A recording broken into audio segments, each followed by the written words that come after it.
Good morning students. बेटा हम civics का 5th चैप्टर पढ़ा रहे हैं, फॉर्मेशन ऑफ लॉ। ठीक है, यानी कि कानून का निर्माण। कल हमने इसके बारे में इंडियन लॉ के बारे में पढ़ लिया था। आज हम पढ़ेंगे do laws apply to all, क्या कानून सभी के ऊपर अप्लाई किया जाता है, लागू किया जाता है।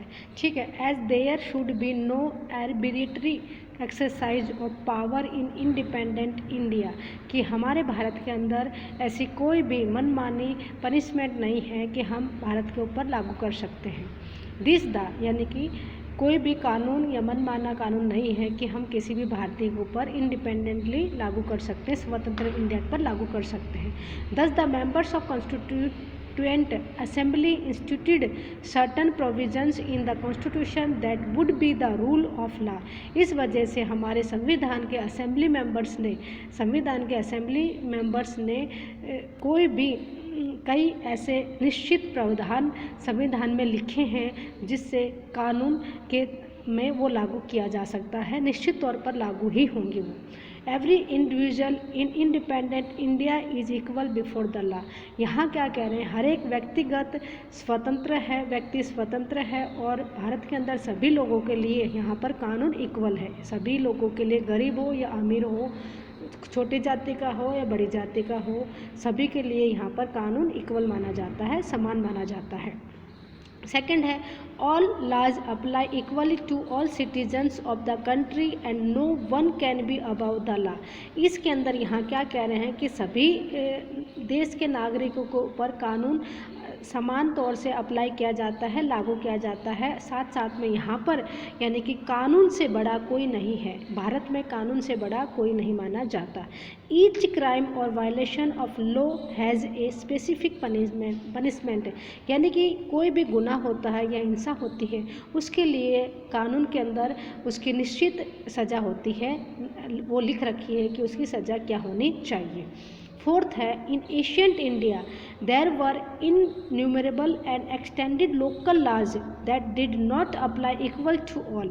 यहाँ क्या कह रहे हैं, हमारे प्राचीन भारत के अंदर बहुत सारे असंख्य कानून थे और विस्तार पूर्वक लोकल कानून थे, लेकिन वो सभी के ऊपर इक्वली अप्लाई नहीं होते थे।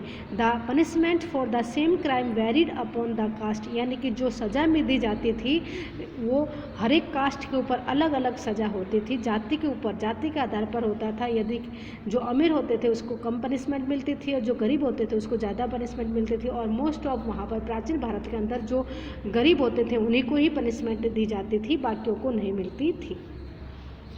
फिफ्थ में है members of the constitution assembly were agreed there should be no arbitrary exercise of power in independent India. जो हमारे संविधान के सभा के मेंबर्स थे वो लोग एग्री हुए थे कि यहाँ पर स्वतंत्र भारत के अंदर कोई भी मनमाना कानून नहीं चलेगा। यहाँ पर किसी की भी मनमाना ताकत एक्सरसाइज, यानी कि कोई नेता है तो वो नेता बन गया तो उसकी मनमानी ताकत नहीं चलेगी। To establish a law, they instituted several provisions in the constitution। उन्होंने कानून लागू करने के लिए कानून को प्रतिष्ठापित करने के लिए कई प्रावधान बनाए हैं संविधान के अंदर।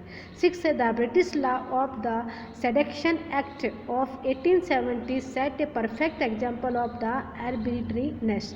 यहाँ पर क्या कह रहे हैं, ब्रिटिश कानून लॉ है जो राजद्रोह एक्ट 1870 में पास किया गया था, वो एक परफेक्ट सही एग्जाम्पल है कि मनमाने कानून के विरोध में ये एक परफेक्ट एग्जाम्पल है। Under this act a person protesting और criticising the British government could be arrested without dual trial, यानी कि इस एक्ट के तहत ऐसा था कि कोई भी व्यक्ति है यदि ब्रिटिश सरकार के उसकी आलोचना करता है या प्रोटेस्ट करता है तो उसको बिना ही उचित वजह उसको गिरफ्तार किया जा सकता था।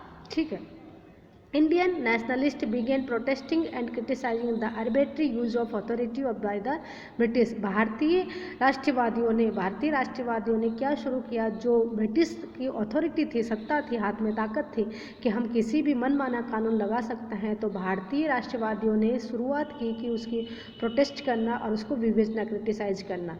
दे began fighting for greater equality and wanted to change the idea of law from a set of rules that they were were forced to obey to the law as including ideas of the cheese. यहाँ क्या कह रहे हैं, तो उन्होंने शुरुआत की कि जो ब्रिटिश कानून लगाता है या उन्होंने कोई कानून बनाया है उसके के द्वारा वो अगर वो गलत होता तो वो उसके सामने फाइटिंग करते और कहते कि हमें यहाँ पर कानून के सामने सभी को लोगों को समानता का अधिकार देना चाहिए और ऐसे ही किसी के ऊपर भी कानून थोपा नहीं जा सकता है, और वो उसको ओबे करने के लिए फोर्स करते थे।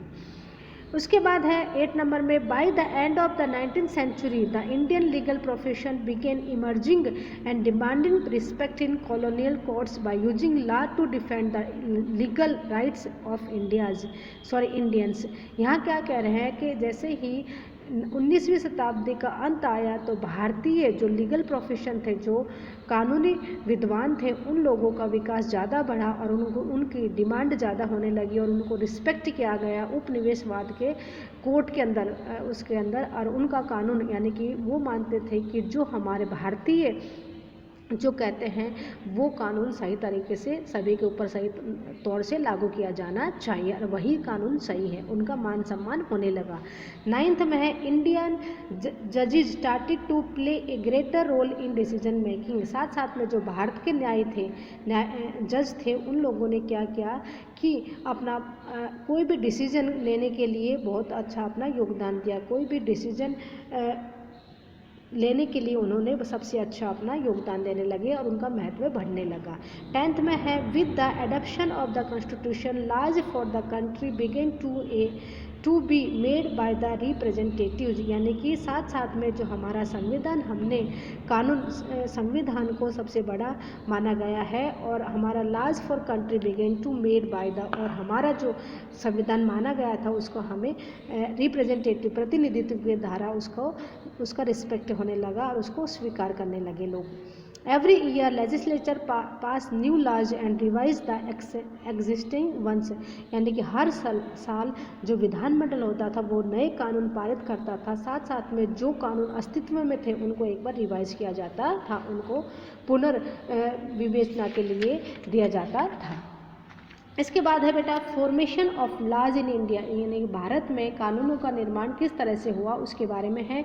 Existing laws are amended and new laws are introduced as and when the needs arise. यहाँ पर क्या कहते हैं, जो कानून पहले से बन चुके थे जिनका अस्तित्व है उनके साथ अमेंडमेंट यानी उनके अंदर संशोधन किया जाता था और नए कानून की यदि नीड होती थी, हमें ज़रूरत होते थे तो नए कानून बनाए जाते थे। Different groups in society raise the need for a particular law. यानी कि समाज के अलग अलग समुदाय को अलग अलग कानूनों की समय के अनुसार ज़रूरत पड़ती थी।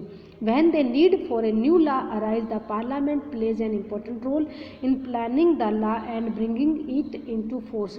जब किसी को भी नए कानून की ज़रूरत पड़ती थी या ऐसा महसूस होता था कि भाई ये इस कानून को की ज़्यादा आवश्यकता है, जो पुराना कानून बनाया है उसमें कुछ ऐसा सुधार होना चाहिए, इस वजह से यानी कि इसमें पार्लियामेंट होती है, जो हमारी संसद होती है उसका अहम भूमिका होती है। इसमें जो हमारे पार्लियामेंट है वही क्या करते थे, नए कानून बना सकती थी, प्लान कर सकती थी और उसको लागू करने के लिए उनके ऊपर फोर्स कर सकती थी सरकार के ऊपर। It is necessary for the parliament to be sensitive to the needs of the people and the problems they face and give them protection under the law. यानी कि ये जो हमारी संसद होती है उसकी ज़रूरत है और ये नेसेसरी है कि वो लोगों की ज़रूरतों को समझे, उनकी समस्याओं को समझे और किस कानून के द्वारा हम उनकी रक्षा कर सकते हैं उसको समझे और वो नए कानून पारित करें, नए कानून बनाए।